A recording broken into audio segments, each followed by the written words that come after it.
তার সাথে রেডি করে ফেলেছি রাত্রের ডিনার। রুটির সাথে ডিম আলুর শুকনো শুকনো আলুর দম করব বন্ধুরা। এই দইয়ের ঘোল,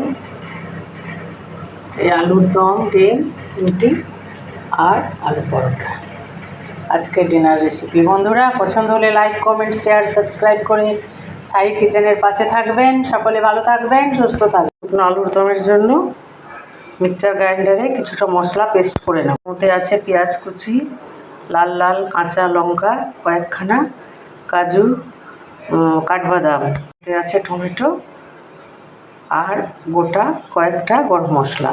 এটাকে আমি ভালোভাবে পেস্ট করে নেব। তার সাথে আদা রসুন কুচিও আছে এর মধ্যে। তো আমার মশলাটা গ্রাইন্ড করে ফেললাম। গরম হয়ে গেছে, ডিমটা ভেজে নেব। আমার আলুটা লাল হয়ে গেছে, এর মধ্যেই আমি এবার মশলাটা দিয়ে দেবো। পেস্টটা আমি এই আলুর মধ্যে দিয়ে দিলাম। রেডি হয়ে গেছে আলুর দম।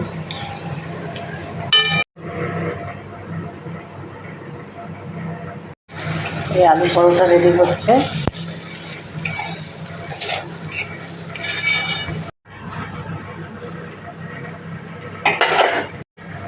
আজকের ডিনার রেসিপি বন্ধুরা, ডিম, আলুর দম, রুটি, একেবারে পাতলা গরম গরম রুটি, আর তার সাথে আছে আমার আলু পরোটা,